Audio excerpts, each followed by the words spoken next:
I have the great privilege of introducing our moderator today, a gentleman named of Mike Royce. He's a showrunner and executive producer for shows like Everybody Loves Raymond, Enlisted, Men of a Certain Age. He joined us on previous panels. He was on the Showrunners documentary panel that's been going around. He joined us for that. Genuine nice guy, lovely, great gentleman, and so glad he's here. Let's give him a hand. Thank you. Oh, that's right. I have a mic. I have a mic.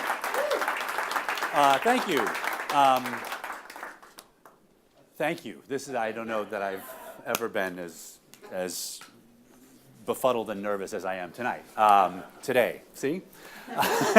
Because this is just a great honor, and I want to bring up our guest.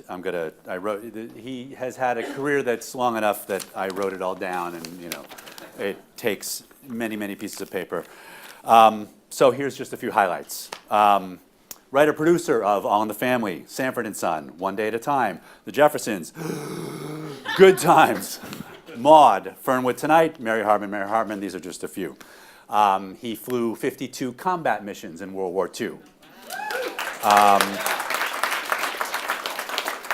He founded the advocacy organization People for the American Way, which is any one of these things, and then you just retire, right? The recipient of the National Medal of Arts, a Peabody, many Emmys, and he was one of the first people inducted into the Television Hall of Fame. He was on South Park. His new book is Even This I Get to Experience, and he's the only 92-year-old man that I know who has done ecstasy. Please welcome Norman Lee. Thank you. Hey, whoa, whoa.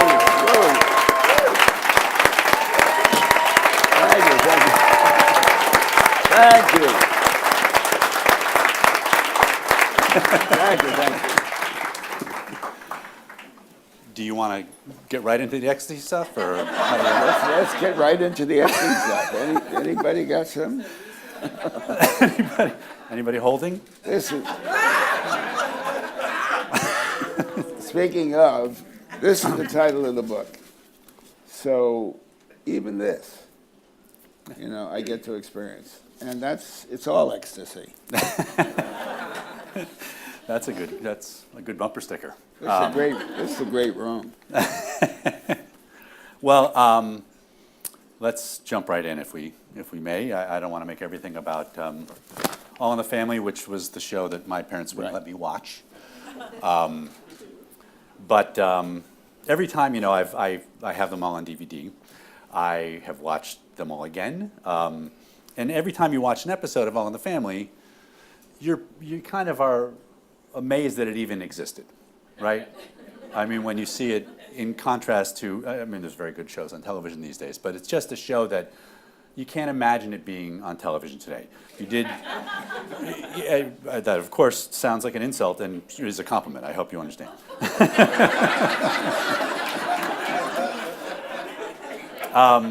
But you did episodes about abortion, rape, drugs, disease. You did an episode where a main character, Edith, lost her faith in God due to a brutal murder of her friend who was a transvestite. This is all in a situation comedy. And I want to stress that this is all while addressing the great seriousness of these topics, also produced some of the biggest laughs that you saw on television. But there isn't anything you said that wasn't common to our living day to day.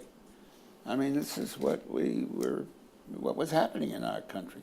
So we were reading newspapers and scraping the barrels of our own lives, and that's where all the ideas came from. The crazy thing is, I didn't think we were doing anything but reflecting life as, of course we were looking for the more interesting aspects. Right. And to understand the foolishness of the human condition is to understand there are laughs anywhere and everywhere. Did you, when one of these controversial topics came up, right? Did you, I'm curious what the conversations with the network were like. Any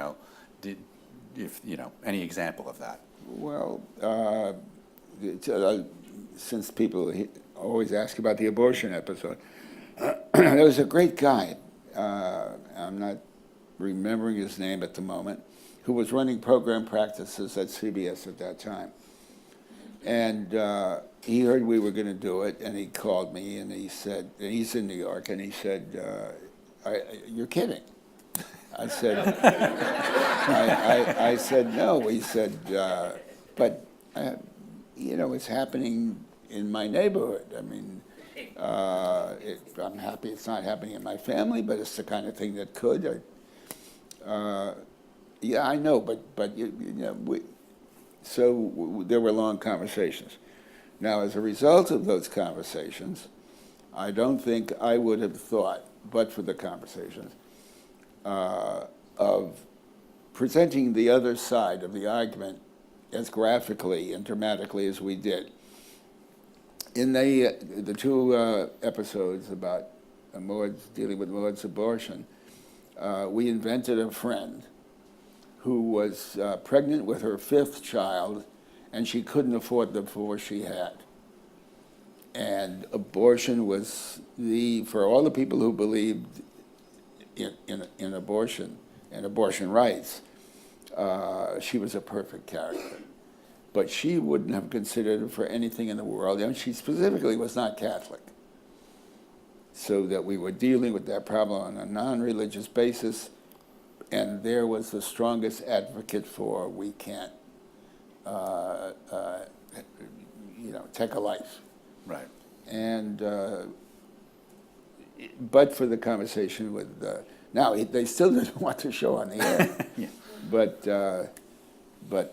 we did the interesting thing is show went on the air in, let's say, October, November, and it was the audience, viewing audience, didn't expect it at all. They didn't know what was coming. They didn't know what was coming, and there was no ruckus at all. It was just not a big deal. Sure, there were some letters, but no big deal. By the time the show was in reruns, the far right, especially the religious far right, knew it was coming. Then they were carrying on. They lay down in front of William Paley's car in New York, in front of my car in LA, and went berserk. And that's, and that's what's happened all along the way. Yeah. The American people, for the most part, live with all of these problems. They recognize them, and it's no big deal. Well, and it's it didn't feel like, there wasn't a preachiness to it. It came so out of the characters. Mm-hmm. This was a woman, a 47-year-old woman contemplating having a baby, and it was an accident. That's why I guess it's. I think that today that has been, maybe you would agree, but replaced by. You can do that kind of stuff in satire, but people are having a harder time doing it within characters on a sitcom. Mm-hmm. Maybe that's why you found such. I don't understand why, Yeah. but it seems to me they can do anything on off of network, because Right. I don't know what doesn't exist.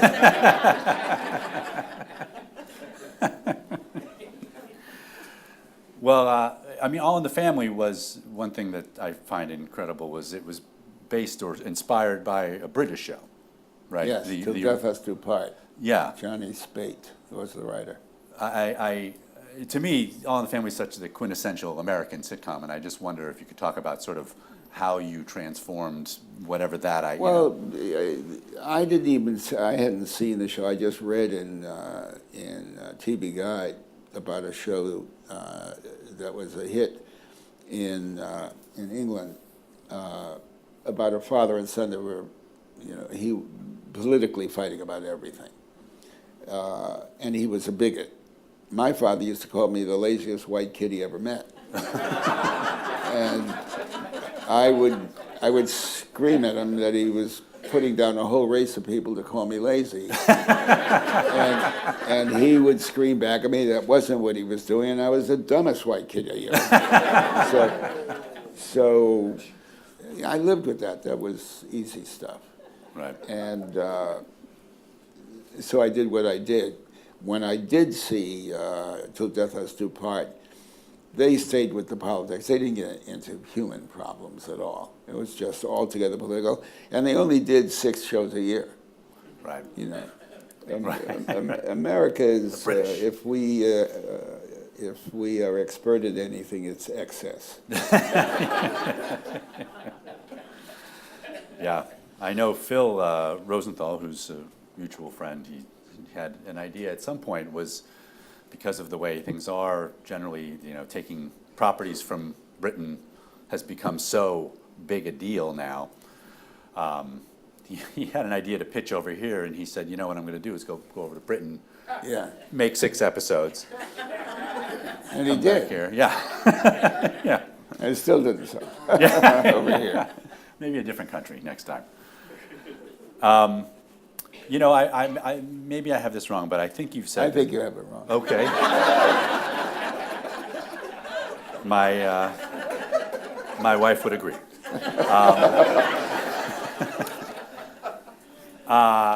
I think you've said that Maude is the character you relate to the most, or at least a lot. Is Yeah, that? yeah. Could you talk about that? I'm just curious about that. Well, when you ask that question, I think of Rob Reiner and me. Rob is like a second son to me.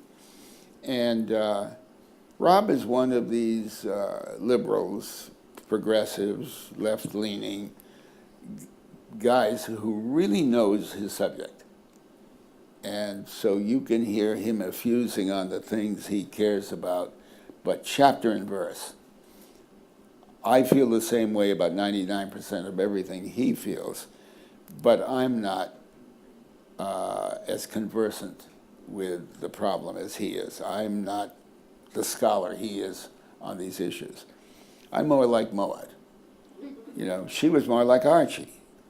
She was bellicose in her liberal, you know, she in Florida, I'll never forget, I always think about this when I think about that. Florida, Esther Roll, they're getting ready to do a telethon. In their community, they did a telethon every year. So they're practicing, rehearsing at home, and they're singing Me and My Shadow. And right from that reaction, I guess there are enough people here who know the song.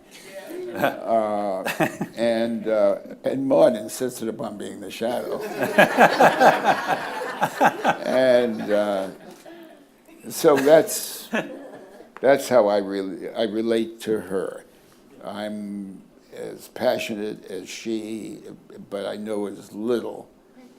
I know I'm right. And I really, if you ask me, why don't you ask me? Who are you politically? Who are you politically? I am a bleeding heart conservative. You will not fuck with my Bill of Rights, my First Amendment, my Constitution, my guarantees. But and there is room for everybody, and I believe in fairness and all those things. How you get there is political. And I'm not the politician. I just know we have to deliver on those promises because they are, after all, our promises. And you have the Declaration of Independence to prove it.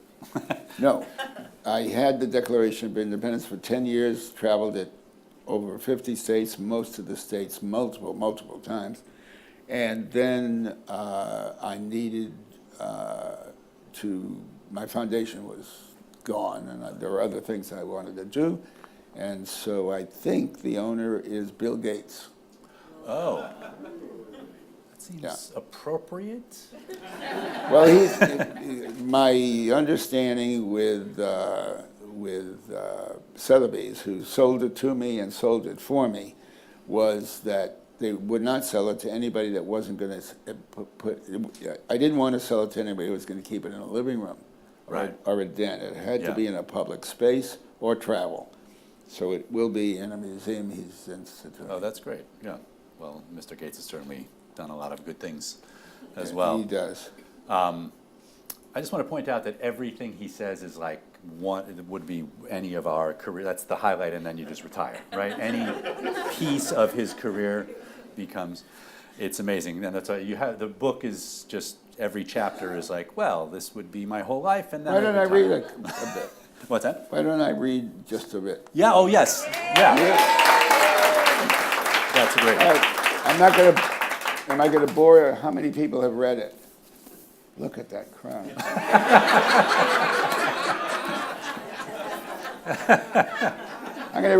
Let me just introduce myself by reading the preface. When I was a boy, I thought that if I could turn a screw in my father's head, just a 16th of an inch one way or the other, it might help him to tell the difference between right and wrong. I couldn't, of course, and ultimately he and I had to pay a serious price for his confusion. In late June of 1931, just out of third grade, and a month away from turning 9, I was eagerly looking forward to my first experience at summer camp. A roll of cloth tape imprinted with Norman M. Lear, Norman M. Lear, Norman M. Lear, sat on the kitchen counter, waiting for my mother to cut it up and sew my name into the clothes I'd be taking with me in a few weeks.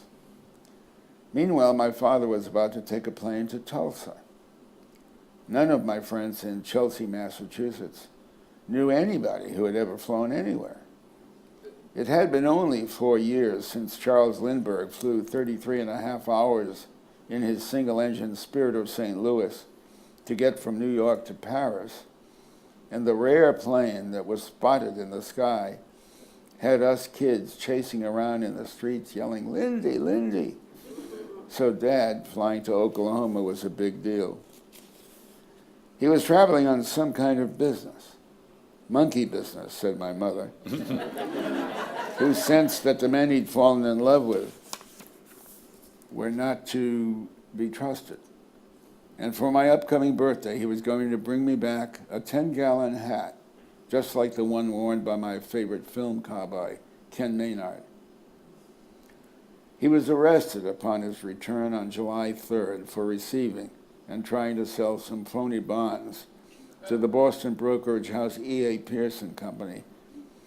High on my list of vivid childhood memories is a photograph of my father on the front page of the next day's newspaper, coming down the steps of the courthouse with one hand holding his hat over his face and the other manacled to a detective. 5 weeks later, he was convicted and sentenced to 3 years in Deer Island Prison off of Boston Harbor.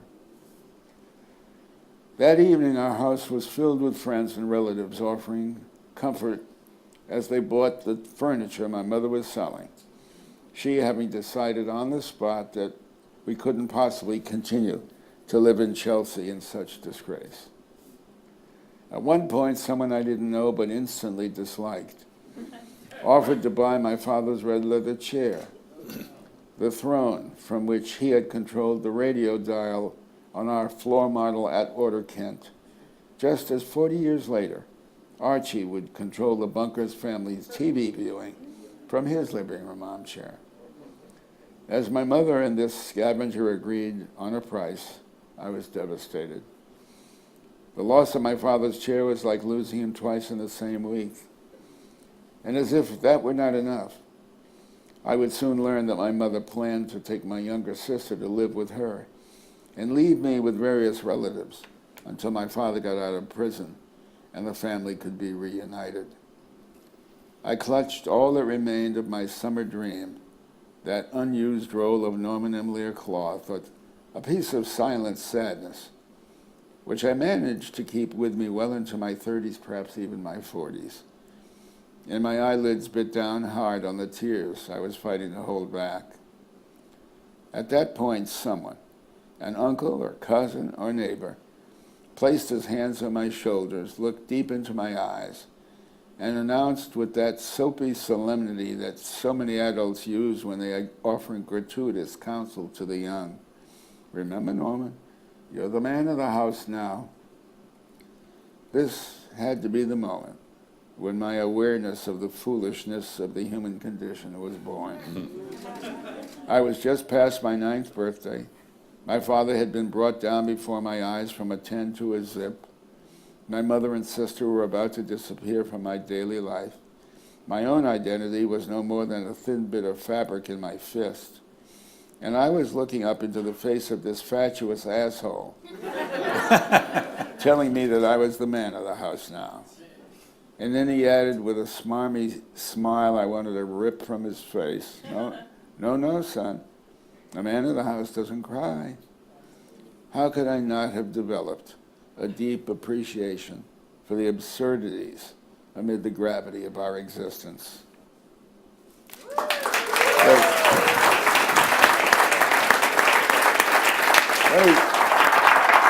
Let me just read till I get to the title. In my 90 plus years, I've lived a multitude of lives. I'm 92 today.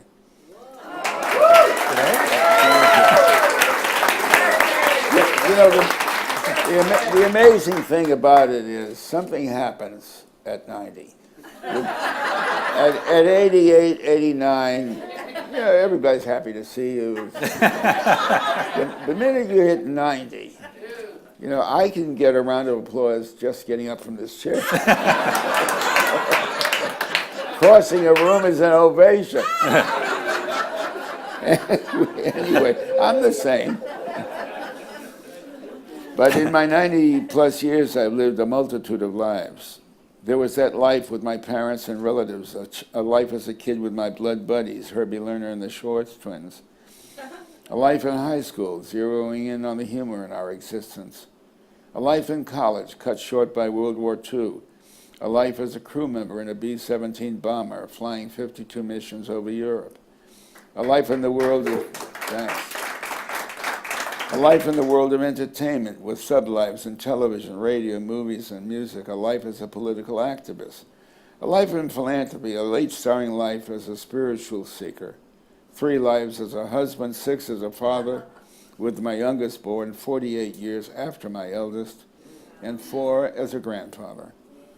In the course of all these lives, so much has happened. Just want to cut to. Well, I mean, you know all of this. I won the National Medal of the Arts, and this and that, and the other. Winter Olympics. That's where we opened the Declaration of Independence for the first time. I came to a place where I blew a fortune in a series of bad investments in failing businesses, and reached a point where I was advised that we might even have to sell our house. Having heard that we'd fallen into such dire straits, my son-in-law phoned me from New York and asked how I was feeling. My answer was terrible, of course, but then I added, but I must be crazy, John, because despite all that's happened, I keep hearing this inner voice saying, even this I get to experience. Early the next morning, my son-in-law was on the phone again. He'd heard me say once that I wished to be cremated when I died, and he was calling to ask me to please change my mind. I asked why. In a voice that choked a bit at the finish, he answered, because someday I want to take my children, your grandchildren, to a gravestone that reads, even this I get to experience.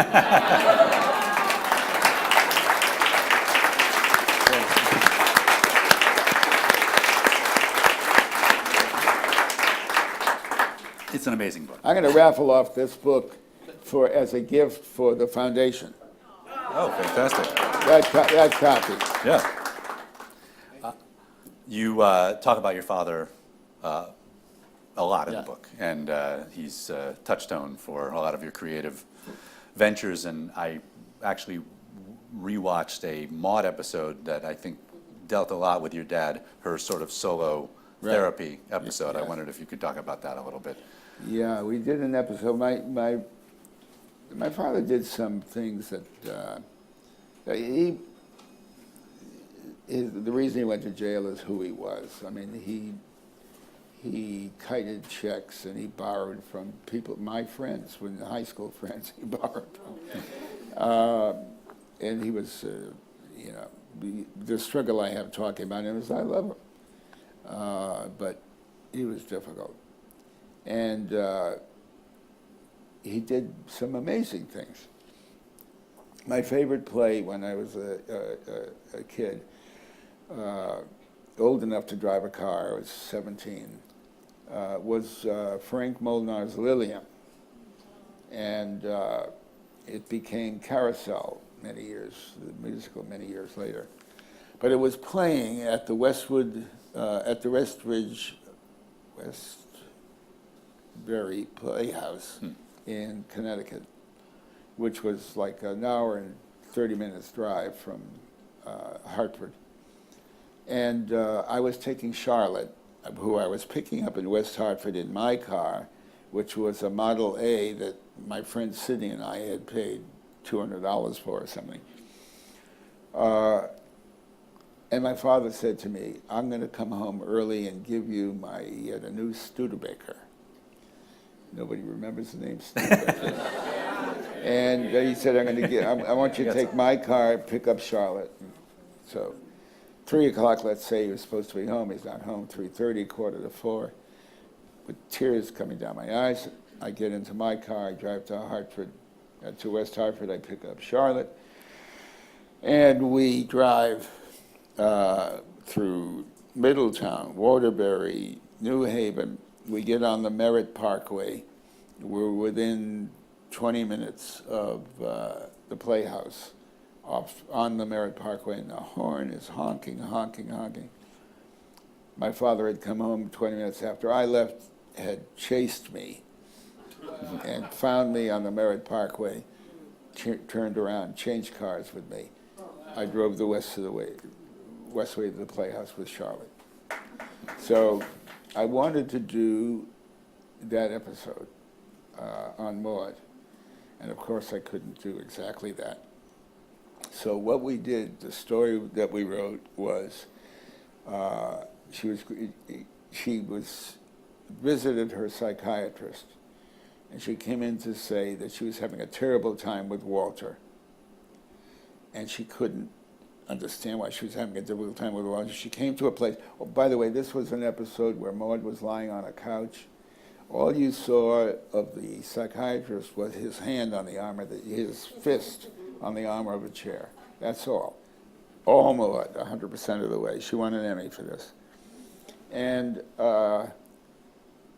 she's telling the story about she's upset with Walter. Excuse me for. I want to go back and forth. I want to look at my host here. Look at that. Don't look. You don't want any of this. And so she and talking about Boaz, she remembered something about her, and she said. She had said earlier, of course, I hate my father. They're upset with him about this, that, or the other thing. But in the course of talking about Walter, she remembers this moment, as I remembered my father in that, changing cars with me. It was her high school graduation party, and she had fallen in love with a gray coat with a Persian lamb collar. I can hear her with these words. This gray coat with the Persian lamb collar. And her mother didn't think they could afford it. And her father bought it. But it hadn't been delivered. And the store was closed. Somehow he got on the phone, found the owner of the store, had him open the store, talked him into opening the store. He raced to the high school with her coat with the Persian lamb collar, and she put it on as she was going into the high school. She remembers that in the middle of saying she has this trouble with Walter because she hates her father, and Walter reminds her. And when she comes to remembering the Persian lamb coat, she starts to weep. And she weeps, oh my God, how I loved my father. How I loved my father. She finishes that, and she said, well, doctor, it's been 4 years or 6 years. I guess we're finished. and, and she gets up and she said, thank you, but you've been wonderful. And she wipes her eyes and she walks to the door, and I cannot remember what it is she remembers about Walter. And she turns, after having said, goodbye, doctor, you've been wonderful, and so forth. And she said something about Walter, and at the door, she opens the door, and she turns and says, see you Tuesday?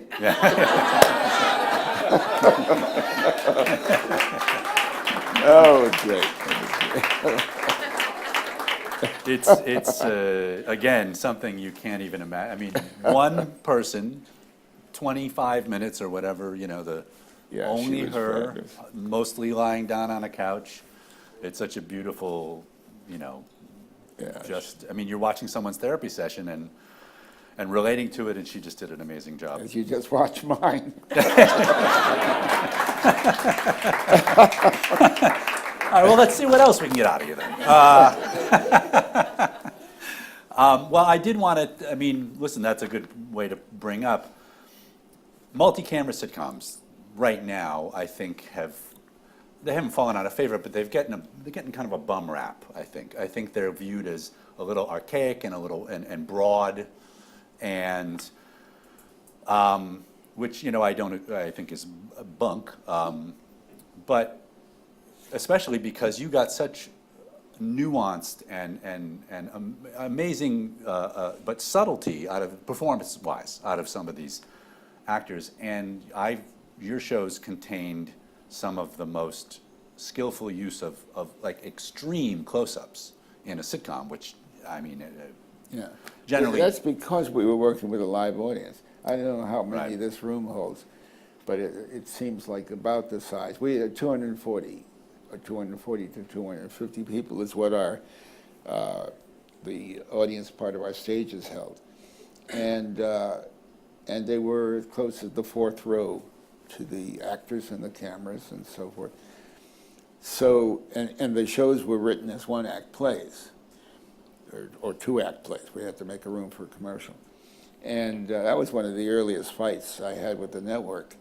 They wanted 2 interruptions. Oh, yeah. And I couldn't bear 2 interruptions in 27 minutes or whatever the hell it was at the time. Now, I was So- gonna say now it's 4. So So well, now it could be as many because it's one camera in short scenes. Yeah. Single camera. But if you think about the shows and those close-ups that you're talking about, the actors had the opportunity to ride on the emotions of the audience. So when, you know, if they were laughing at something Archie said and the camera's here, and Archie is holding to a moment, and then maybe he might lift an eyebrow, and they'll laugh some more. And that you can't get that any other way. Right. It's got to be the audience and the actor working together. that's, you know, it's an amazing thing that you see now, because the trend is they do a lot of multicams but without an audience, so they can have shorter Yeah. scenes, and I mean, otherwise it would take 8 hours, 10 hours to film it. And I mean, at least on Everybody Loves Raymond, Phil was very much a disciple of your method, Phil Rosenthal, and we got to see some of that in action. Yeah. You know, people would always say, you know, those laughs, like why do they pump it so full of laughs, you know, with the fake They weren't laughs? being pumped. They were- Yeah, they you were just real. we would take laughs out in editing, because we would say it sounds like it's fake, you know, and we got to make it sound more realistic. But was there anything? I mean, was there a director or was there a method? You know, were there things? I just wonder if you have like anything about, you know, sort of getting those performances out of your actors. You know, any stories about that? Just great actors. I mean, I quarreled with, Carol quarreled with me about the content of scripts constantly. But when he slipped in the third day or so of rehearsal into the character, you know, nobody, he stayed with the meaning of everything because he had to, because the story was heading in a direction. But he embellished I mean, nobody could write the actual dialogue as well as he could speak it. It just came out of the reality of he was the character after a couple of days. And since you say that, was it ever, I mean, I know from the process, the table read is one thing, and then you go into some camera blocking for a couple of days. And I always found the couple of days before you start on the upswing towards the live day to be soul crushing, sometimes. Sometimes, yeah. Because as a writer, you selfishly want them to be at 100% all the time, which of course is impossible because they're rehearsing. That's what rehearsing is for. Yeah. So Tuesday and Wednesday, it always seemed like nothing was working because they're figuring it out. And did Carol or anybody else, I mean, would they sort of, keep it at sort of 30% and then click in, performance-wise most of the time? Unless there was a problem, I didn't see it until the dress rehearsal. All in the family were always problems because we were arguing about the script. But after a few days, when Carol mystically passed through some membrane and became the character, and then it was golden. And then I would come to see the run-through Friday evening. We taped on Tuesday evening. Oh, okay. Dress rehearsal was Tuesday afternoon. So on Friday evening, I would walk in, and in a case of All in the Family, I mean, I'd be blown away by what they found in rehearsal. Right. People who know the show well remember A Sock and a Shoe and a Shoe and a Sock. You remember that? The Archie and Mike's, look how well they remember that. Yeah. Archie and Mike Classic. have to sleep together. That is in the same bedroom. They get up and they're dressing, and Mike is putting on a sock and a shoe, and then a sock and a shoe. And Archie says, "You can't do it that way. You got to put on a sock, and then a shoe and a shoe." And they have this way. Well, if I put on a sock and a shoe and something's wrong, I'll hop to the. You hopping, you don't hop, you walk. Yeah.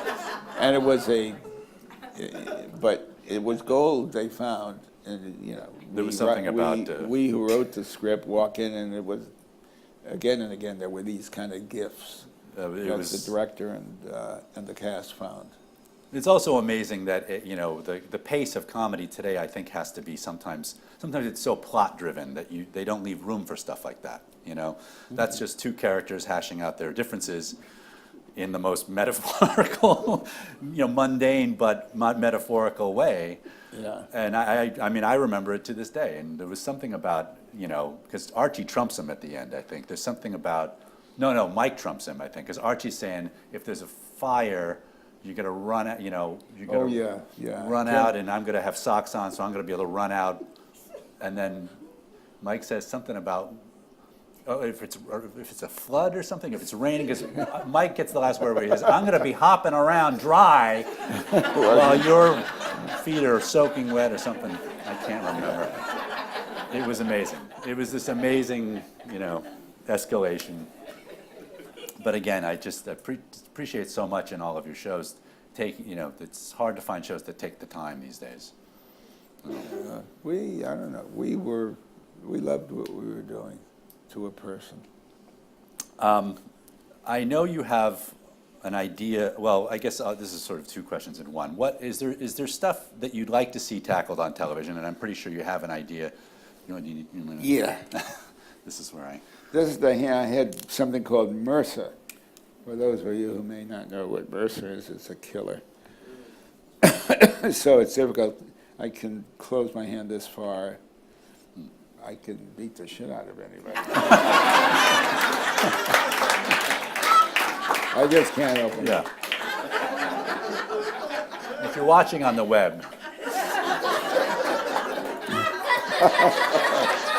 Norman and Lear just Yes. took Hi, on the world. kids.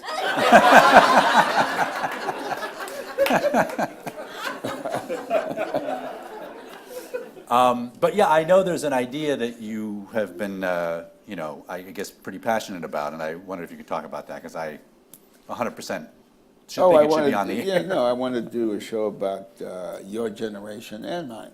And, retired people, 65 up, in a community in someplace like Palm Springs or Santa Monica.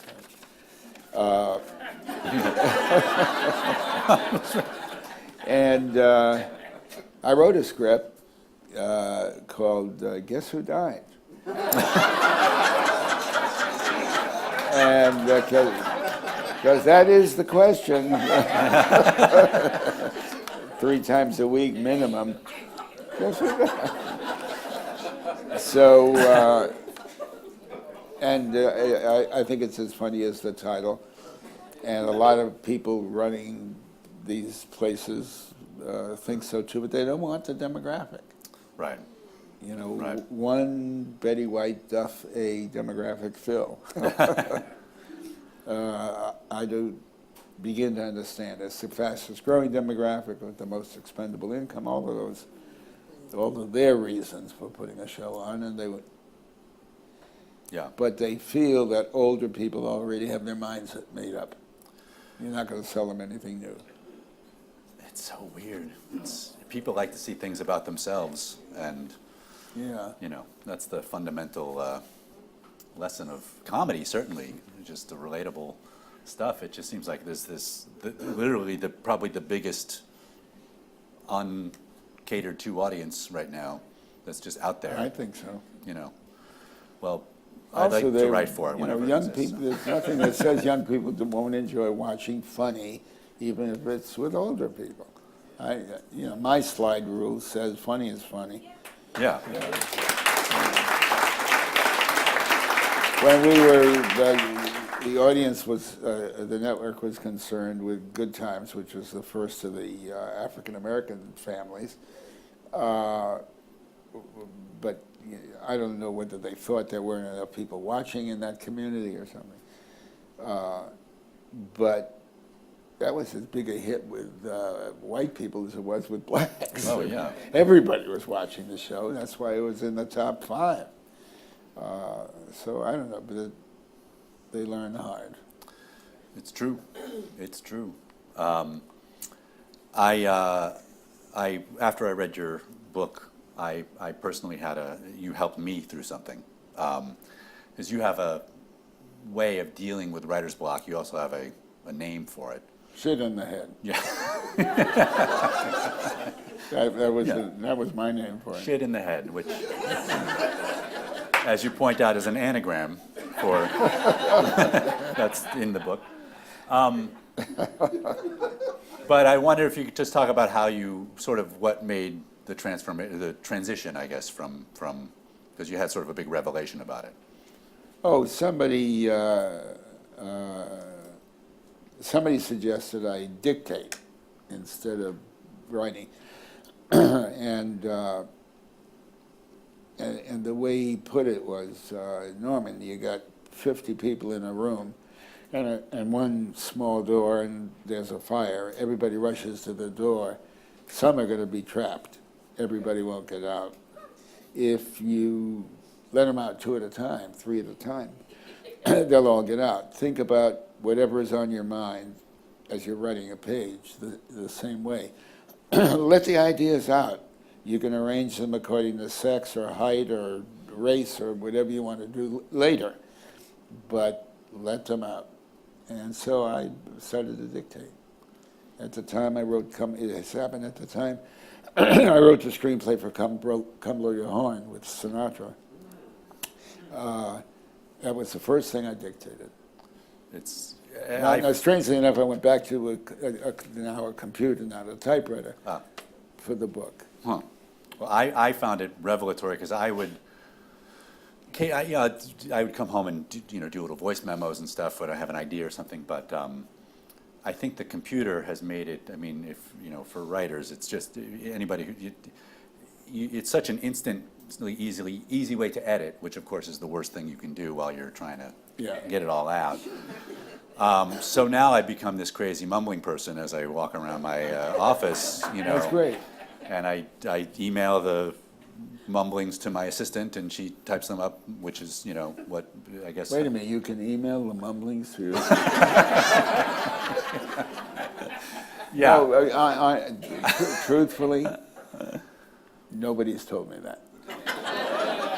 iPhone, just to, and then you record it, and then once you record it, you can email it to whoever. I mean, I email it to myself, and I email it to her, and then someday it will be hacked, and I will be a fraud. I will be out of business. But yeah, it's very, very easy. I think it won't email anything over a half an hour, but. The man just gave me another 92 years. All right.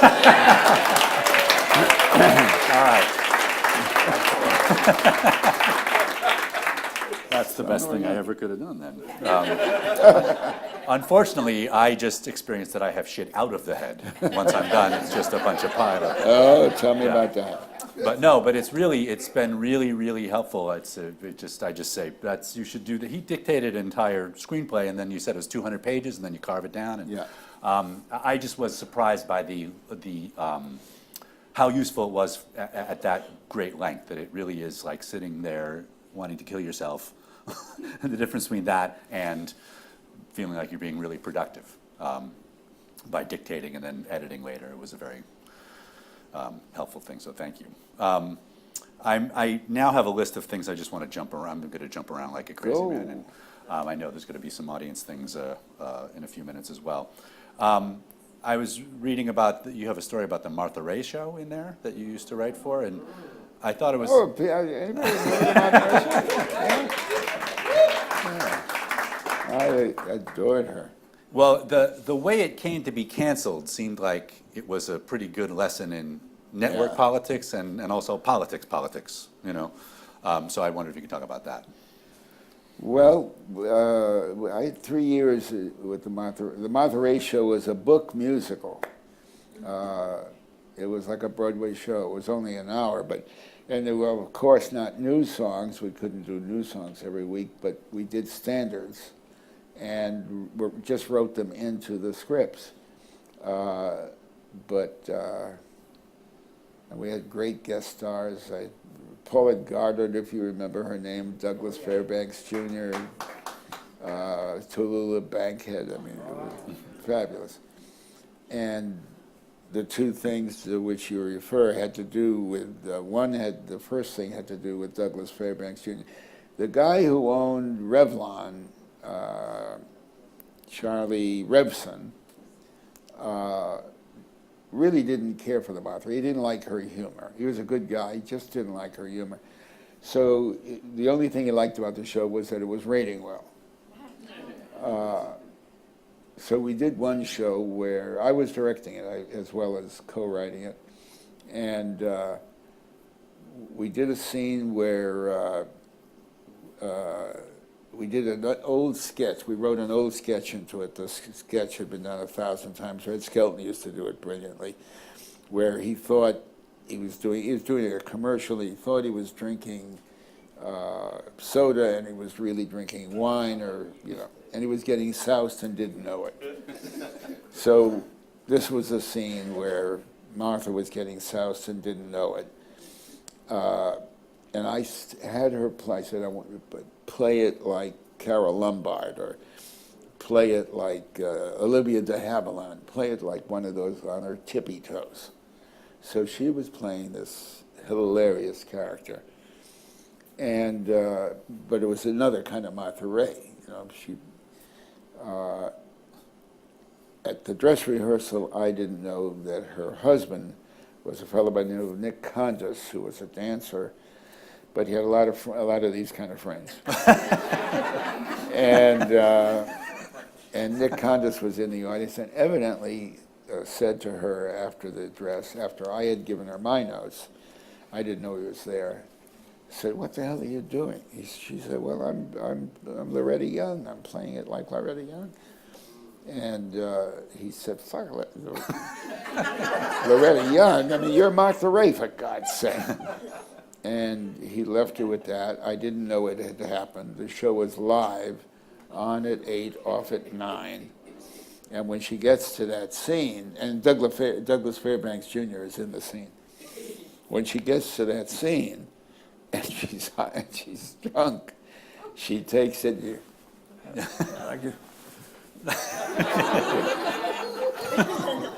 Down her dress, up her. And then she explodes at one point into Douglas Fairbanks' face, and his makeup is running down his face. I'm hoping his wife, who lady somebody who was there watching in the dressing room, I'm hoping that she'll be upset as hell, and I'll have somebody on my side. But she just thought it was the funniest thing she'd ever seen.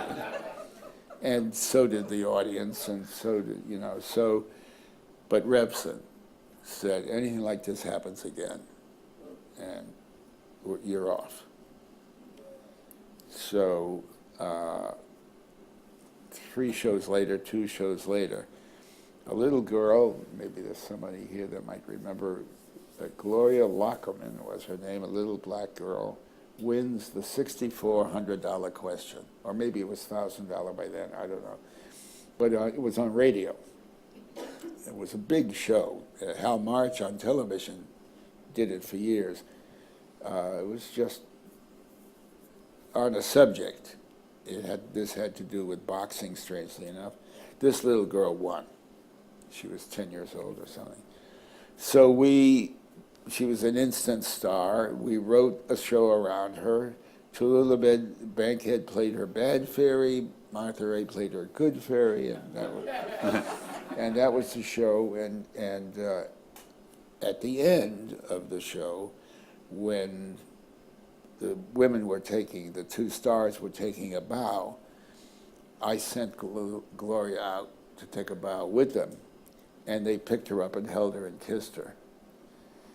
And maybe Revlon got 40 letters, I don't know, or 140 letters, the 2 women picking up a black kid and kissing her. This was before the Harry Belafonte thing with the singer, where they embraced, and it was a big. Imagine we lived through those times. Jesus. And that was it. We were not picked up the next season. Show business.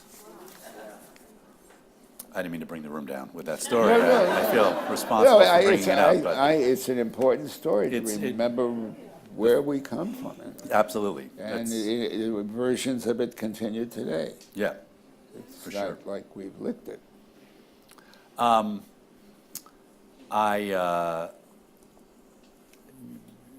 This is a more lighthearted story, but one of your first breaks came with Danny Thomas.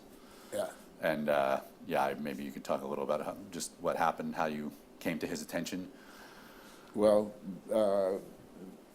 we had a little office on Beverly Boulevard at Kenmore, above a delicatessen, $6 a month. And we were writing at night. We were selling door to door during the day and writing at night. And learned in Variety that we had an idea for Danny Thomas. Learned that his agent was Phil Kellogg at William Morris. How I remember these names, I don't know. But Kellogg was a statesman among agents.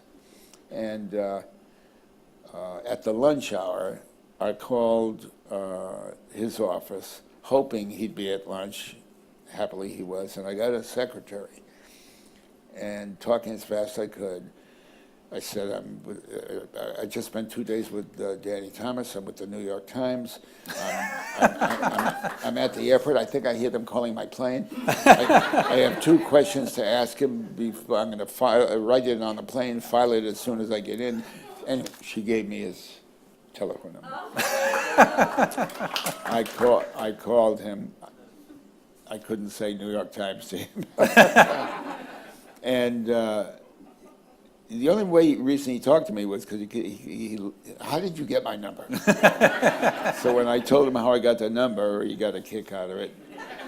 He was looking through at that moment, he was looking through his trunk, as he put it, for a piece of material that the next night at Ciro's, he was doing a Friar's Frolic.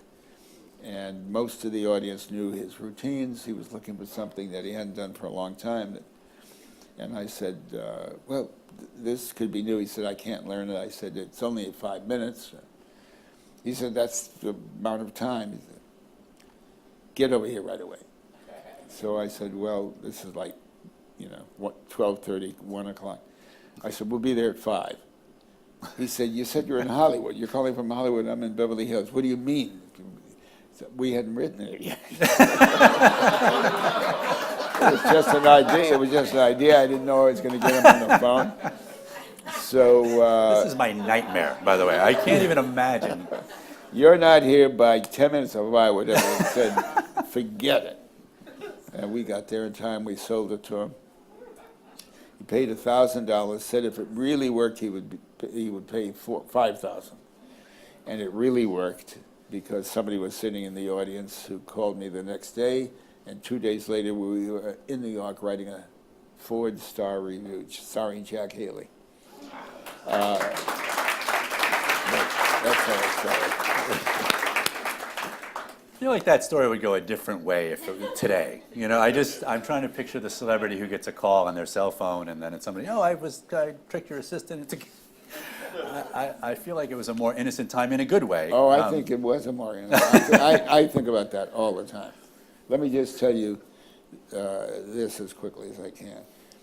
Fred Allen, do you know the name Fred Allen? He was a brilliant, nobody liked him around. He was on radio. There was, after we were doing the Martin Lewis Colgate Comedy Hour, there was talk about him doing a Colgate Comedy Hour. So my partner, Ed Simmons, and I spent a couple of hours with him talking about the possibility of our writing it. It didn't happen. It never came to pass. But at Christmas, I sent Fred Allen a Christmas card. Some days later, I got a letter from him. It was always no uppercase, all lowercase, saying, I don't send Christmas cards myself, but I understand that people who do like to feel they were received, like to know they were received. Yours was received, thank you. So I wrote back and said, I never write to thank people for thanking me for a Christmas card, but I understand that people who do like to know me. But then I added P.S. Samanow said, like a last name, capital S, Samanow said the andirons arrived with one leg broken. Just I get a letter back from him in some detail about the way those andirons were packed. and in care of me, there's a letter to Sam Samanow. And also explaining about, there's got to be something wrong with him if he reads it. So that started a series that went for several years. Wow. I had stationery made for Samanow and blotters when they don't exist anymore. But I remember the stationery was Sam Samanow. My bill, if you ring it, I'll send you an ingot. And we had several years of back and forth. When I came to New York, we had Samanow seminars. We'd go out to, and I met a couple of great people through him that I would never otherwise have met. When he came, anyway, and that's what started me thinking about that was, I don't think it could happen today. Yeah. Because we were moving at a much more slower pace, and there was time for this kind of romance, because there's romance in that. Sure. And there was time for romance. Today you would be going back and forth on Twitter and he would have blocked you by now. That's what would happen. Yes. And then, how do you can't, then you have to email somebody, I've never been blocked, I don't know why. No, but that's a very, even when I was, the art of the letter and the sort of building upon each other's joke is amazing. That's something that doesn't happen in slow motion today, like you're talking about. Right. One of my first formative experiences was we copied, there was this thing called the Laszlo letters. This guy wrote fake letters to Jerry Seinfeld kind of took it up later and wrote fake letters to a company and just all like complaints from a crazy man, basically. Right. And we would imitate them because we just thought that was hilarious. And so we'd spend a lot of time writing a letter, and we wrote to Thomas's English Muffins about how we tried the sample, the jelly sample on the cover, and it was disgusting. Why would they put that? I mean, I don't even know why we thought it was funny. But, and then they sent us, they would, inevitably, the great payoff was getting that form letter, or not even a form letter, but just a very corporate response to your obviously crazy letter. You know, thank you, we're very sorry you were dissatisfied. You know, here's a coupon for Thomas's. And that's. But there's a great character there. Well, we were copying somebody already. So. No, I'd make him 12 years old. Oh, yeah. He writes these letters, and brilliantly written, you know, and funny as hell. This is all copyrighted, Internet, all right? This is our project. Nobody step in. Do we have writers here, too? Yes? Indulgently, I don't know, only because I'm not sure. Well, Fernwood Tonight, for me, all right, but not indulgently. I'm glad it's not indulgently. I mean, Saturday Night Live came a little before it, and I guess, but I was a little too young to start watching when it was on. Fernwood Tonight was my show. That, I mean, I actually had the opportunity to work with Jeremy Stevens on Everybody Loves Raymond, and he worked on that show, and it was, to me, that was, you know, my friends and I would sit in our basement, and put on a tape recorder and imitate Barth and Jerry, and you know, just be them and try to do our own Fernwood Tonight shows. It was to me the pinnacle of. I bought all Martin Mull's albums, you know. I just wonder if you could talk a little bit about how that even came about. Well, it came about because Mary Hartman, we couldn't keep it up. Exhaustion, not yeah. I mean, she was exhausted, and so somewhere in the second year. I love talking about Mary Hartman, too, because that was just... Sure, yeah. Please. That was, just to cover her for a moment, that was a show that was completely about what it was about. It was about the impact of the media on a simple housewife. And on the very first show, she was troubled by some waxy yellow buildup. Right. And there were sirens going off in the background, and Loretta her next door neighbor came running in to ask her if she'd heard that a family of 5, their 2 goats and 8 chickens were killed just around the corner. And Mary is still with the waxy yellow buildup.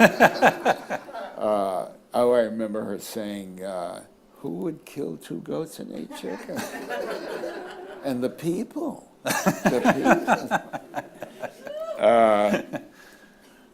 That was the first show, and toward the end, she's on some corporation or something has named her, or possibly named her, the Mother of the Week. And she's on the David Susskind show, who had a late night talk show. And there are 3 media psychology heads that are interviewing her as the Mother of the Week. And they drive her insane. On the show, in this 1.5 hour uninterrupted, because it was Mary Hartman at 11 o'clock at night, it wasn't interrupted by commercials. This woman performs one of the great performances. She is absolutely driven insane. And a couple of shows later, she's in an institution. And she's sitting there looking at a television set, and somebody's adjusting something. And she says, is that what I think it is? And the nurse says, yes, Mary, it is. And she said, and the way she said it, I can't believe it. I cannot believe it. And now the other faces of the institution crowd in, they're all a little mad. And she says that I, Mary Hartman, am a part of a Nielsen family. That was right near the end of the show. So from beginning to end, it was the impact of television. Wow. Oh, Fernwood, whatever you want to say. it was going off the air, and Martin Mull had played a wife beater on Mary Hartman, and he was very much in my head, and I loved his talent. And Alan Thicke was working with me before he became an actor. He was a writer, and he and I talked about doing this. We got Fred Willard, and they became a team. Instantly, they became a team. And Mary Hartman took place in Fernwood, Ohio. So we did Fernwood Tonight, a show in Ohio. And as recently as last year, I have suggested to a couple of the late night shows, imagine that Fernwood Tonight has been on the air all these years in Little Fernwood. Right. And cut to it now, and the guys are around. They're funny as ever. Imagine them at this many years later. They're still on the air. It's like Guess Who Died. It's yeah. I watched it obsessed. I didn't have cable, and it was on where I was in Syracuse, and it was syndicated, I guess, on a New York City station. And I was hanging out with my friend probably a lot more than I should have been, just to watch that show. If you ever, I think it was reran on Comedy Central for, I don't know, a little while, but I don't know if it's out there somewhere. I know the Maude episode that we were talking about is on YouTube. I don't know if it should be on YouTube. I don't know if it's supposed to be on YouTube, but that is, please go watch that, because that's amazing. By the way, whenever, I'm not sure what time the audience questions are coming, but if I've ignored somebody's signal, let me know. A couple of stories. If these are just stories I read in the book, and like I said, I'm kind of jumping around. But you tell a story about when you were in, is it Foggia, Italy? Italy. You were stationed there, and Frank Sinatra came. Yeah. And there was sort of a show business lesson that was, you didn't realize you were being taught at the time. This was 1943 and a half, 44. And Sinatra was a huge star, and we had been overseas for a while. And all we knew was we hated him. Because our girlfriends and our wives and our mothers and the women in our life were just in love with this guy. And he had a punctured eardrum, which is why, that sounded like bullshit. A punctured eardrum. And I mean, it wasn't like we knew his voice or had heard him singing or anything. We just knew this guy was, all we ever heard about him was what we read in Yank, or what the women in our lives were writing us about Frank Sinatra. So they were like, it was a field, and they put up a big stage, and there were maybe 20,000 of us from 3 different bases out on that field, and sitting on the grass. And the KP's, kitchen police, had given a lot of the guys some old vegetables to throw at the stage. I mean, that was the mood. That was the feeling. He seems like the kind of guy who'd take that well. And when we before anything started, there were 3 men on the stage, GIs, who were sweeping up. And then a guy came out to take the microphone, and we didn't know who Phil Silvers was, but it was Phil Silvers. And he started to talk to us, and he seemed funny. And then he got annoyed at the 3 guys who were sweeping, and he got into a fight with them, and then it developed into a fight with one of them. And at some point he said to the other 2 guys were gone, I'm going to introduce Frank Sinatra. What the hell are you doing here, or something? He said, I suppose you think you sing? And the guy didn't say anything. He said, let me hear you say a note. Just to do, let me hear you do, So the guy went, Silver slaps him, and he slaps him, and it turned out to be, later I learned, he was very famous for this routine called a singing lesson. From here to here and away, bam, bam.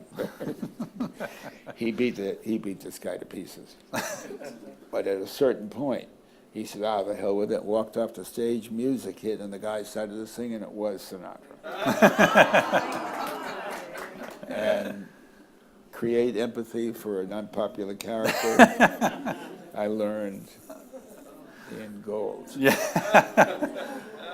It's amazing, and a tribute to Mr. Sinatra that he, I mean, do you think he knew some of these guys are resentful? Oh, sure. Oh, sure. I mean, it was. Yeah.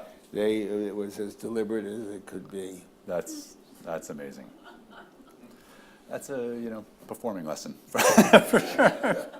Have someone come up and beat the shit out of you, and then as long as we're talking about Frank Sinatra, I know you sort of stalked him for "Come Blow Your Horn," correct? Yeah, I couldn't get him to read the script, and I knew his manager very well, who then became the head of Paramount. Howard Koch was his name. His son, for some years, ran the Academy. Howard Koch Jr. I just couldn't get him to read it, and so I started to do I sent him, the script was called Cock-a-Doodle-Doo at first, because it was about a kid brother waking up to the world. And he didn't read it. Week after week, he didn't read it. I sent him a dozen roosters and a script. Again, don't try this today. I think that's probably. When we changed it to "Come Blow Your Horn," we had a bugle team, or whatever you call a bugle group, playing in front of him when he knew he was driving out of his. Also with a script at the gate. And I followed him around the country. When my hair was very short and very dark, it looked like a helmet to him. And he was rehearsing with Lisa Minnelli one morning at NBC, and I don't know how I got through the guards at the gate, but I did. And as I walked in across an empty studio, he yelled, "How'd the helmet get in here? Get that helmet out of here!" And we were at Paramount, so I had the use of the studio. And they bought the picture. We were waiting with me for Sinatra. And so we had one. This was the ultimate thing. We sent him a corner of a room. In a big truck, we laid down a carpet. It had a reading chair with an ottoman, a nice reading light, a radio, a standing radio, with an album. Jackie Gleason had an album out called "Music to Read By." Had a pipe. It was a reading kit, the whole corner of a room, and a smoking jacket. And told the guys he went out in the middle of the afternoon, but it'll be late afternoon by you have it. He was away and coming home that night. I wanted him to come home and have it all in front of the door, and with the light on. Make sure you take a long cord so you can plug it in somewhere. And they came back and said it was perfect. As they were leaving in the dusk, the light was on. It was the corner of the room. What I didn't bargain for was that some people who worked for him came before him and put things away. I never heard from him, and some days later I called his agent, who I knew very well by then, and said, "Lenny, tell him, forget it. I don't care if he ever reads it, And he knew what I had done, because he helped me with the long chord idea and everything. And he said, "I can't believe you didn't use it. I can't believe it." And And when he told Sinatra, Sinatra called because he thought it was the best joke he'd ever. But all he had seen was a smoking jacket in his closet. He didn't see a rug or the this or that or the other. He didn't understand. He thought, somebody gave him a jacket he couldn't remember. But anyway, he read the script and we did the film. And then you have, I think, maybe the only successful story about retakes.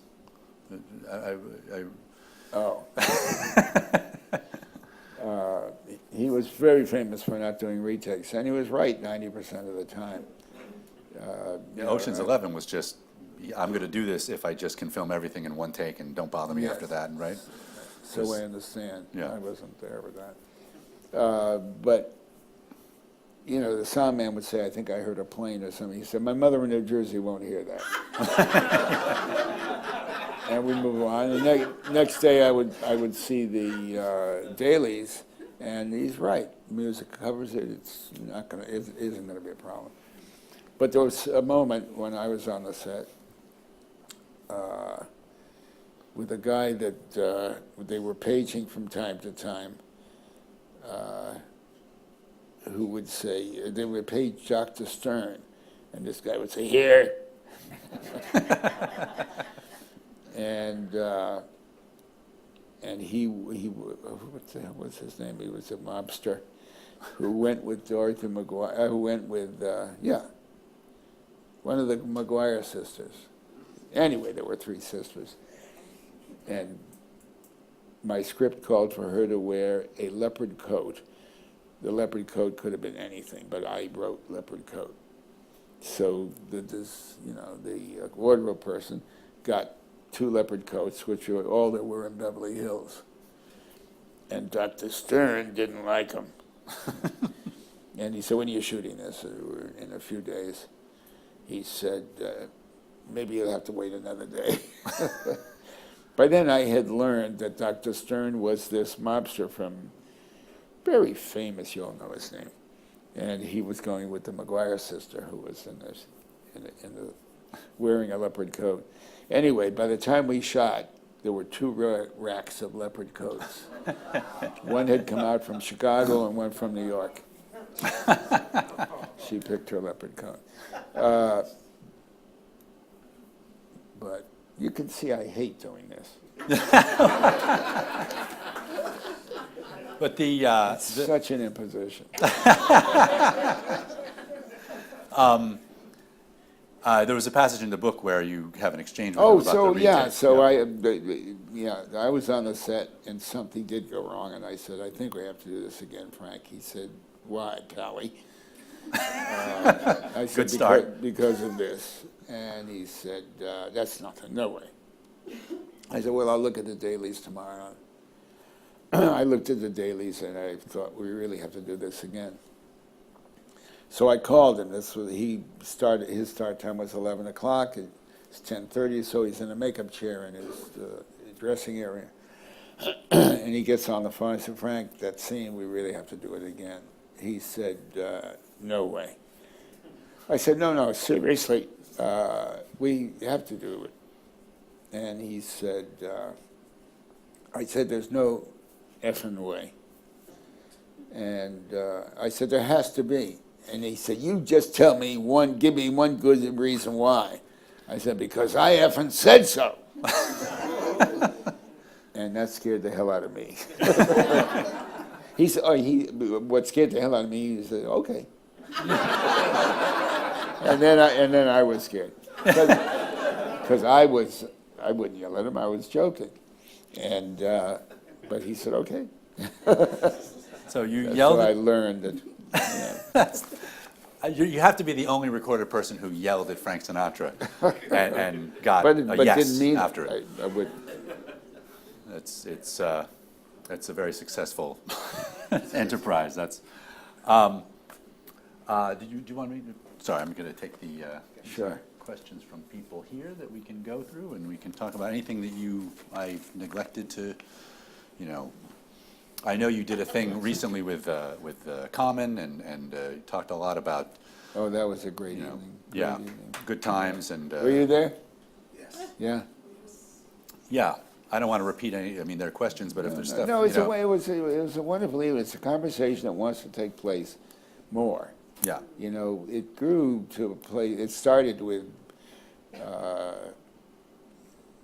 you know, 7 major people out of hip hop. You know, what the tagline was, it was an evening with Norman Lear. What do a 92-year-old Jew and the world of hip hop have in common? So Common was there, and Torre, and D. Nice, and Marla Gibbs, and I mean it was, and what's his name, from Def Jam. oh, Russell Simmons. Russell Simmons, yeah, great guys. But they were talking about what episodes, not just the shows, but episodes. They got very specific about what certain episodes meant to them as kids, and as you know, growing up. And I mean, it was so touching, so touching. But it had a message. I mean, it wasn't just about me. It was about what the culture, what storytelling, what acting, what the arts means in our culture, and how much can be accomplished by the arts. And which leads me to, because I think it all the time, you know, this world needs saving. And I don't want to wake up the morning, I don't believe it won't be. But when it's saved, the arts will have kicked open the door, whether it's music or performance or film or whatever. The door will have been kicked open by the arts, and the policies and politics will follow. I can't imagine that.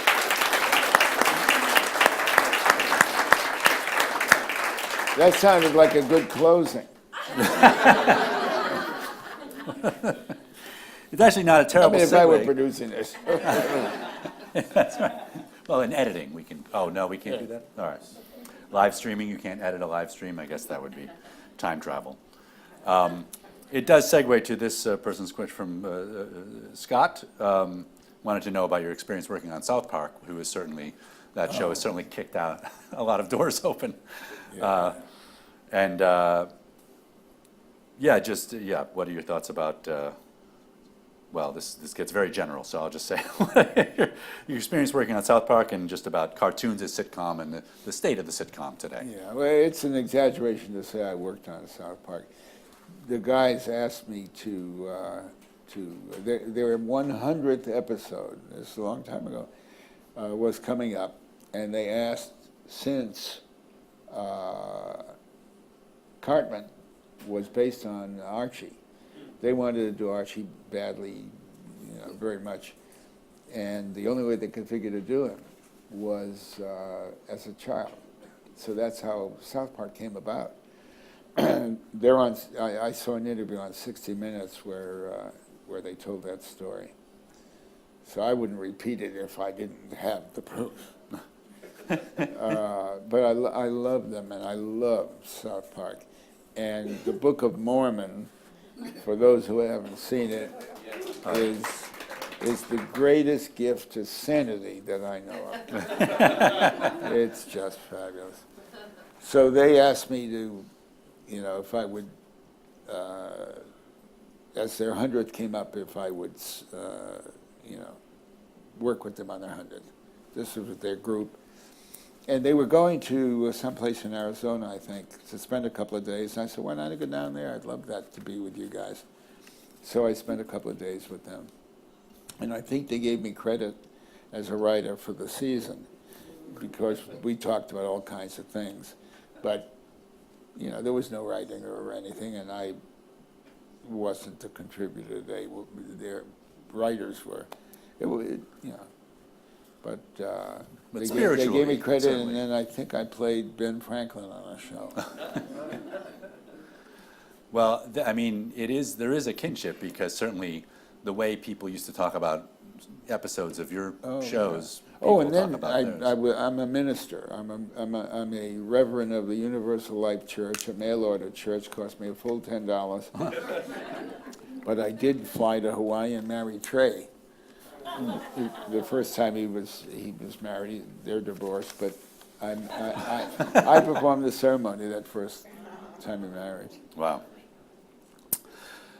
Yeah, I remember when their first little tape got passed around of, I believe it was Santa versus Jesus, I think. Did you ever see that? Yeah, You know, yeah. they used to pass the videotape around. With the technology, I can't believe that sounds so old now to say videotape. But yeah, I couldn't. Oh, they're gonna have a show on Comedy Central. Like, oh well, that's wow. Who knew that? I mean, that's like one of the longest, maybe the longest running comedy at this point. I don't know how it. I mean, Simpsons. Simpsons. Sorry, right? Yes. So those two. Yeah. But did you ever deal with the Simpsons people at all? They seem like they No. would be, No. you know, I mean, I'm friends with. kindred spirits. But no, I never did.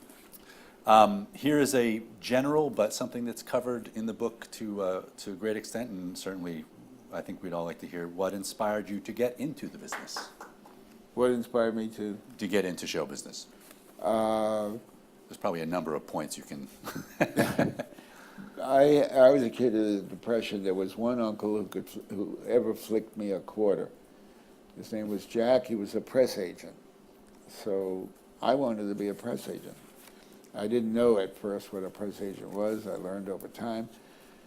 But, you know, my folks never asked me what I wanted to be or seemed to care. And that was an uncle who could flick a quarter to a nephew. That seemed good. I wanted to be him. And so from Foggia, Italy, I stood over a printer, and they picked a letter at a time. I spoke a little Italian, and I sent a page out to my Uncle Jack, who was still a press agent. And the page was me announcing that I was going to be discharged. The war was coming to an end. I would soon be discharged. And I wanted to be the guy behind the guy. They say, who's that with so-and-so? I want to be, who's that? A press agent. It was a lot of fancy language. And I don't know how many he sent out, but out of that group, I had a firm offer for a job and a job interview. 2 responses, both of them positive. And the job interview came up before the other. No, I took the job interview just to see before I took the job. Anyway, I worked as a press agent. And what's the question? Just what inspired you to get into? Oh, well, as a press agent, you wrote, in those years, there were a lot of columnists. So basically what I was doing was writing funny things or witticisms or funny comments for our various clients. I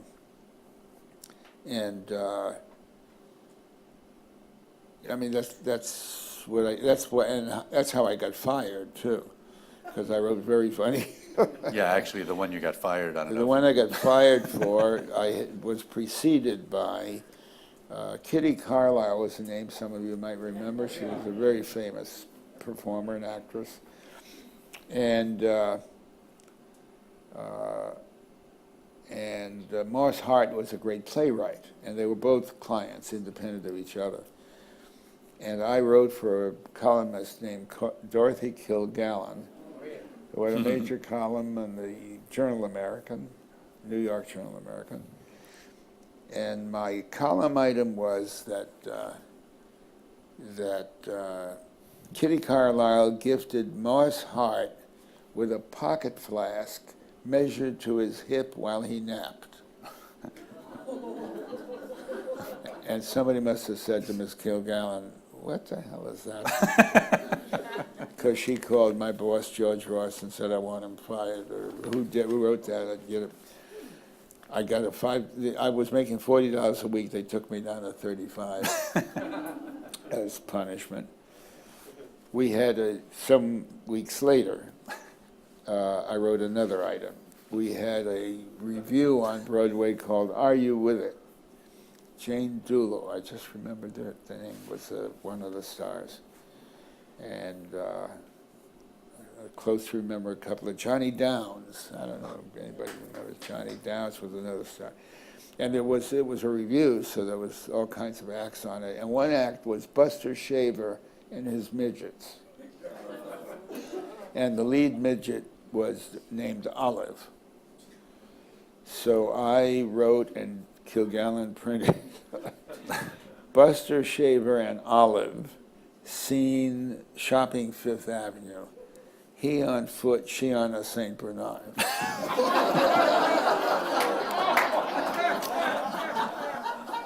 And I was called into George. And my wife was, we were married, my wife was pregnant, and we just gave up New York and went to Connecticut, had the baby there. That was the end, the first end of your... The first one.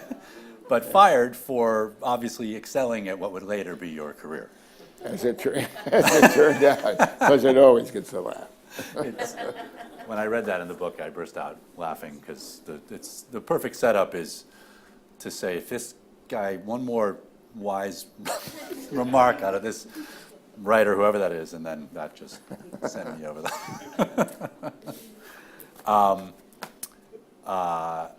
there's a question, I'm going to read you this, and then you may know, I don't know about this, so you may know more. Someone named Susan is very encouraged to learn that you were key in establishing the Sundance new episode Story Lab. Is that correct? Oh, yeah, my wife and I. Oh, okay. So her question... My wife is on the board at Sundance. So. Ah, okay. So her questions are just, how do you see the landscape of TV changing, and how would you like it to change? We may have talked a little about that, but anything within that framework of Sundance? Well, the Sundance Lab is helping people develop their talents, for television, for storytelling, basically. I don't know. Maybe I don't have enough imagination to imagine. We already have 7,000 channels, or 40,000, I don't know. There is so much. 5 times a week, somebody I respect a great deal will say to me, "Are you watching? You're not watching Yeah. some show?"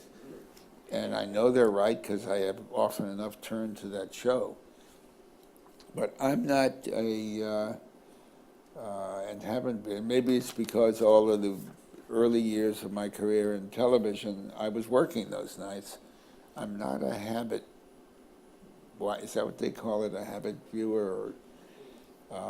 It's A binge watcher? It's close to 11 o'clock before I think about television.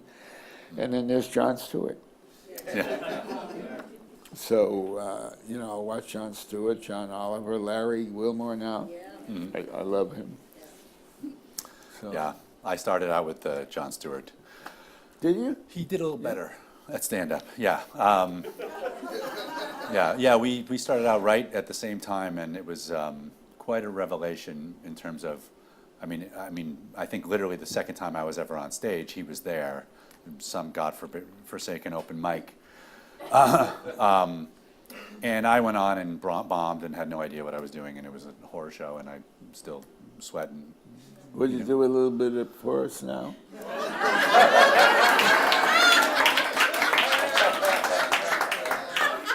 Cut the camera.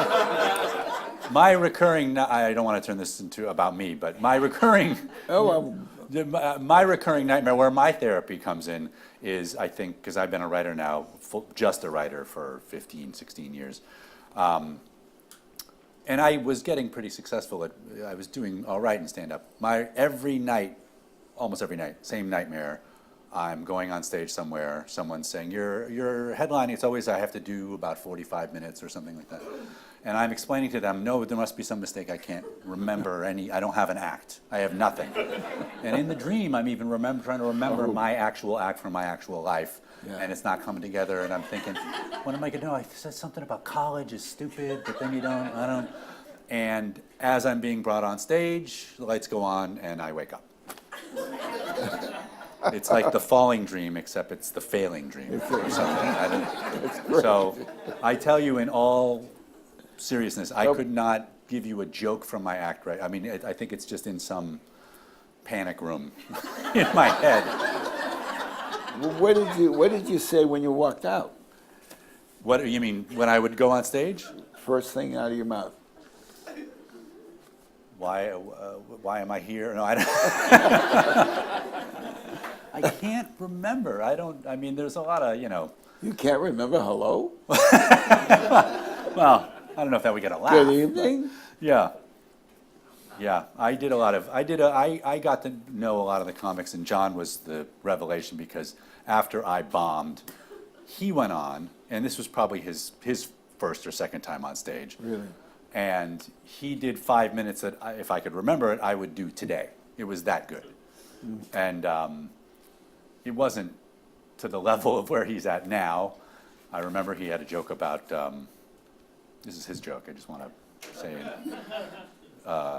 The Diamond District at lunchtime in New York, and he would talk about at the lunch whistle, 12 o'clock, and like a bell goes off, and hundreds of Orthodox Jews make a beeline for the one kosher Blimpies on the corner. And then he'd go, Yidlock. That was, so I don't know if I'd do that today. That probably is not a joke I should do. But he was so good, and it's a great. I mean, Larry Wilmore's fantastic, and he will be replaced somehow, but probably not. When he got that job, There won't be another him because he's altogether unique. But yeah. somebody will fill the half hour. You should go on his show. You going to go on his show? I did his show. Okay, I should watch his show.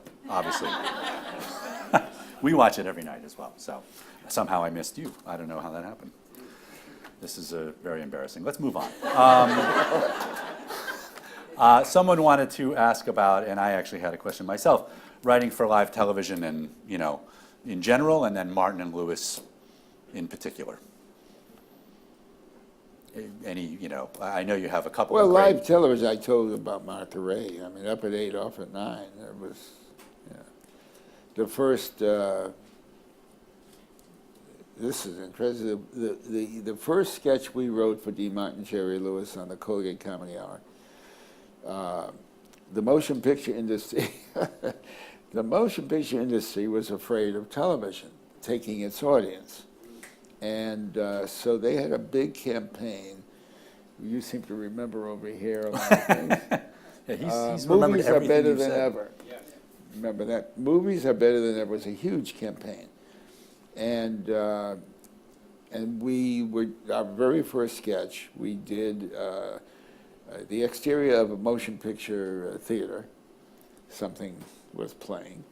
Dean was the manager of the theater. Marilyn Maxwell was a hottie at the moment, a singer and beautiful. And she was a guest star in the show, and she played an usherette. And Jerry played a kid bouncing a ball who was passing by on his way home, and she's trying to vamp him to get him to buy a ticket. This is the motion picture, the worst dream of the motion picture industry at the time. And Dean is there to beat him, actually physically. And Jerry wants to go home, and she vamps and he beats the shit, and they get him inside finally, and he can't stand it inside. He's all alone. He thinks he sees. Anyway, that's the gist of the scene we wrote.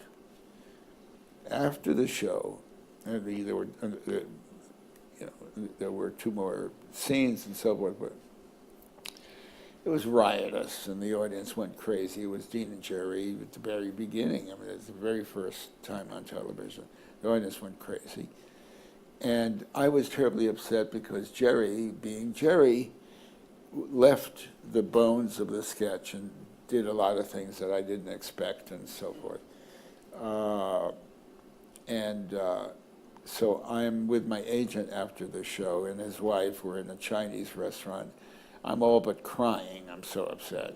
And he's saying, "You're crazy. I mean, you know, that's all they'll be talking about around the water coolers tomorrow. Everybody will be talking about Dean and Jerry." And of course, that was true. The next day, I had been, you know, but I wasn't crying about the show wasn't working or people were falling down laughing. Or I was upset because the meaning of the sketch was, you know, what we were trying to do might have been, or I thought, destroyed. But several weeks later, so upset was were the motion picture exhibitors that Dean and Jerry, under instruction or advice from their agents, took out a full-page ad apologizing to the motion picture exhibitors. That was my first sketch, and so evidently the meaning had gotten across. Yeah. Now you would do the sketch would be, TV is better than ever, and you would have to apologize to the internet.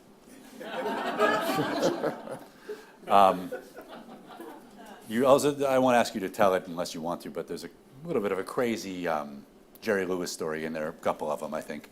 Yeah, read the book. Read the book, yeah. It's worth reading, just if you thought he was nuts, you'll have that reinforced. What can you tell us about The Night They Raided Minsky's? It's a very good film. There you have it. It's a wonderful. I love it. It's a wonderful film. I loved burlesque. I learned a lot. I went to Emerson for that 1 year. Oh yeah, can you Scully's- write a letter of recommendation for my daughter? I wanted to say. Yes. Yeah, okay, good. Just wanted to get that out of the way in front of everybody. You have a daughter old enough to go to college? Almost. We're looking. So do I.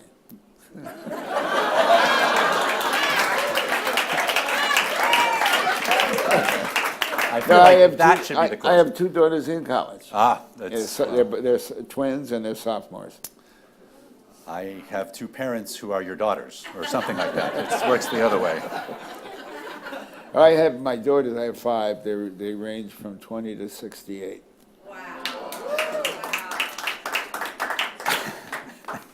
That's amazing. I didn't mean to take you away from.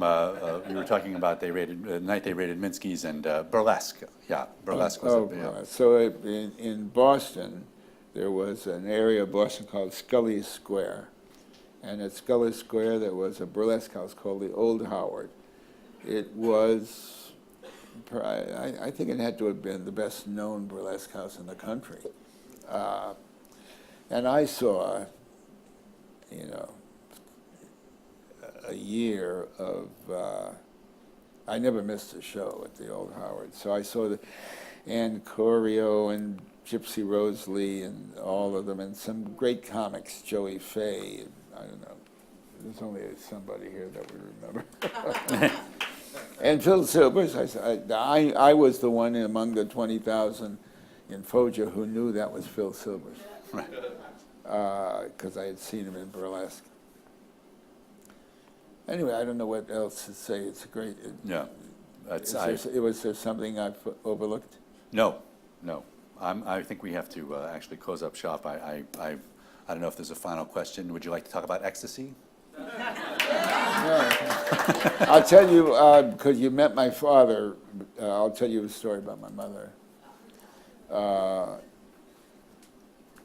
I got a call a great many years ago that I had been, that the Television Academy was going to start a Hall of Fame. And Norman, my friend, said, these are the first inductees. William Paley, who started CBS, David Sarnoff, who started NBC, Patty Chayefsky, the greatest of the writers to come out of television, Edward R. Murrow, the best foreign correspondent, Lucille Ball, Milton Berle, and you. So I was in the habit of calling my mother with good news. I ran to the phone and called her in Bridgeport, Connecticut. Mom, I just learned that the Academy, they haven't done this yet, they're going to build a Hall of Fame. And these are the first inductees, and I rattled off the names, and me. And she said, listen, if that's what they want to do, who am I to say?